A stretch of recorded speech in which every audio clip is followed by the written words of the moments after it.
सारी परेशानियों का हल आपके श्रीमुख से श्रवण करता हूँ। फिर भी महाराज जी, मेरा एक प्रश्न है कि प्रभु जी, मेरे मन में सदैव गलत विचार रहते हैं और इसी कारण जीवन में अब तक असंख्य व्यभिचार और पाप किए हैं।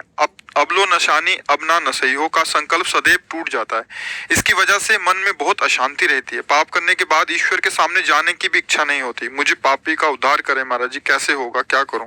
इसको समझना होगा बच्चा, एक कसम आदि से नहीं रुकता है। अब लो नशानी अब ना नसई कह दिया इससे रुक जाएगा, ऐसा नहीं। पूर्वाभ्यास बहुत दृढ़ है भोगों का, इसी जन्म से नहीं, बहुत जन्म हो चुके हैं। हमारा मन, इसका स्वभाव है, जहां लगा देते हैं वहां लग जाता है, और जहां लग जाता है वहां से हटना इसके स्वभाव में नहीं। इसके स्वभाव में लगना है, हटना इसके स्वभाव में नहीं। हटाना पड़ता है। जैसे किसी भी भोग में लगा हुआ है, थोड़ी देर भोगेगा, फिर हटना जैसा लगेगा, पर फिर उसी भोग में लग जाएगा। फिर वो उसी भोग को नवीन रूप से भोगना चाहेगा, नवीन शरीर में भोगना चाहेगा। ये इसकी जो मलिनता है, बिना विवेक उदय हुए ये नष्ट नहीं होगा। विवेक, जो आप सत्संग सुन रहे हैं, शास्त्र स्वाध्याय कर रहे हैं, इन्हीं से जागृत होता है। और जागृत हुआ आपके अंदर तो आप अपने को सभा में बोलने लगे कि मैं व्यभिचार दोष से युक्त हूं, मैंने पाप किए। ये विवेक बुलवा रहा है। अज्ञानी, अविवेकी, पापात्मा जीव ऐसा नहीं बोल सकता। सत्संग सुना, हिम्मत आई, अपनी गलती स्वीकार की, विवेक जागृत हुआ, आप बोल रहे। अब इसका सुधार, जिस समय मन में स्फुरणा भोगों की होती है, पहले स्फुरणा होती है, फिर उसका मनन होकर संकल्प बनता है, बाद में क्रिया होती है।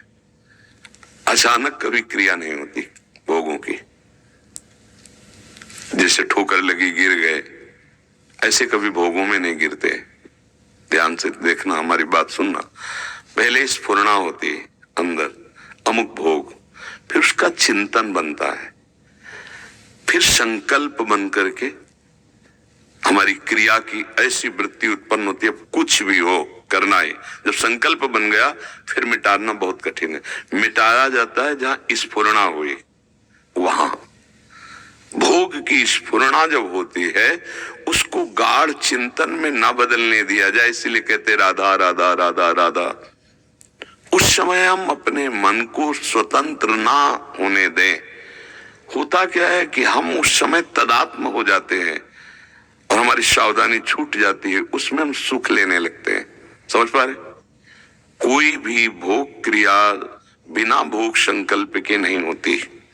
भोग संकल्प के पहले भोग स्फुरणा होती है। स्फुरणा के समय यदि हम संभाल लिए तो गाढ़ चिंतन नहीं होगा, संकल्प नहीं बनेगा। संकल्प नहीं बनेगा तो हम क्रिया को नहीं होने देंगे। जब संकल्प बन गया तो तुम्हारी ताकत नहीं कि तुम क्रिया को रोक दो, क्योंकि तदात्म होने पर संकल्प बनता है। ऐसे से ऐसा देखो, पिछली बार जब आपने जो चीज भोगी थी वो ऐसे आपकी ऐसे ऐसा, और पहले चिंतन हो रहा, उसी समझ को रखो, राधा राधा राधा राधा राधा राधा राधा। नहीं नहीं नहीं, अगर धर्म पूर्वक विषय चिंतन हो रहा है तो उसे हम स्वीकार कर लेते हैं, उसकी मांग पूरी। अगर अधर्म पूर्वक है तो राधा राधा राधा राधा, नहीं नहीं, कदापि नहीं, नहीं, अंदर युद्ध शुरू नहीं। वो बार बार आपको चिंतन कराने के लिए एकांत करेगा कि शांत हो जाओ, छोड़ो नाम, देखो हम तुम्हें पेश कर रहे हैं, इससे बड़ा सुख होगा। और आप अगर उसमें डूब गए, मतलब आप स्वीकृति दे दी, अब आपको नष्ट कर देगा। कोई आवे या ना आवे, कोई मिले या ना मिले, अपने आप से अपने आप में नष्ट हो जाओगे संकल्प बनने पर। ध्यायतु विषयान पुंसां संगास्तेषु उपजायते, संगात संजायते कामः, कामः क्रोधोद्भिजायते, क्रोधात् भवति सम्मोहा, सम्मोहात् स्मृति विभ्रमा, स्मृति भ्रंशात् बुद्धिनाशो, बुद्धिनाशात् प्रणश्यति। पहले विषय का ध्यान होता है, चिंतन होता है, वो ना होने पावे, आगे की सब क्रियाएं रुक जाएंगी। अगर वो हुआ तो तत्काल संकल्प और आसक्ति और क्रिया, सब कहने में बहुत देर लगता है। वो मन इतना प्रवीण है कि वो सोचता है और आपको समेट लेता है।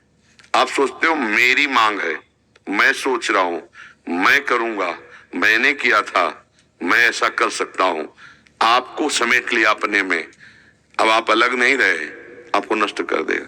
जब आप अलग होके देखें, मन नहीं नहीं नहीं, तू बहुत बार गलती करवाया, तेरी चाल ही है, तू हर बार मुझे नष्ट करता है। आपने राधा राधा राधा राधा राधा राधा राधा, तेरी सुनेंगे नहीं, तेरे को अवसर नहीं देंगे, बच जाओगे। करके देखो, इसी से विजय प्राप्त की जाती, यही उपाय है।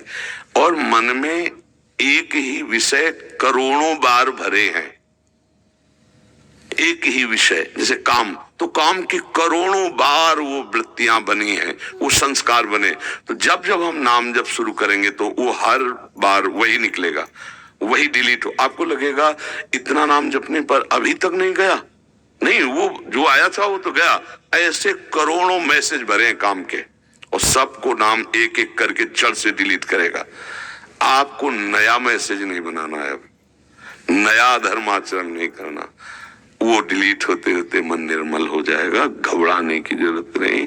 पापी का मतलब होता हमसे गलती हो गई, जैसे कहते हैं जानबूझ के कैसे, वो सच्ची में नहीं जानता, वो जानकारी भी जानकारी नहीं है, जिससे पाप बन रहे हैं। वो क्या ज्ञानी है, वो क्या जानता है, बेचारा, वो जानते हुए भी अनजान है, वो अज्ञानी है। असत भोगों में सुख, गलती हो रही उससे। किसी को भी सुधरने का आखिरी तक चांस है, इस अध्यात्म में आखिरी श्वास तक चांस है। अगर आप तो अभी नौजवान हैं, आप सुधारना चाहें, आप अपने को बहुत जल्दी सुधार सकते हैं, अभी अवसर है। जैसे मटकी आवे में पक जाए, फिर उसको कोई रूप देना बड़ा कठिन हो जाएगा, लेकिन कच्ची मटकी है तो फोड़कर उसे कोई भी रूप दिया जा सकता है। अभी आप कच्ची मटकी हैं, अभी अवसर है, आप बदल लें। जब मन आपको गलत शिक्षा दे, उस समय नाम कीर्तन जोर जोर से राधा राधा राधा राधा राधा। उसकी बात नहीं सुननी, नहीं सुनोगे तो जलाएगा तुम्हें, उसकी जलन को बर्दाश्त कर जाओ। अगर बर्दाश्त कर गए तो जीत गए, अगर बर्दाश्त नहीं किए तो हार गए। फाइनल में है, उसकी जलन को बर्दाश्त करना पड़ेगा। यम ही न व्यथ्यन्ते ते पुरुषम पुरुषर्षभ शम दुखा सुखाधीरम सोमृतत्वाय कल्पते। जो उस व्यथा को सह गया, इतना टूटा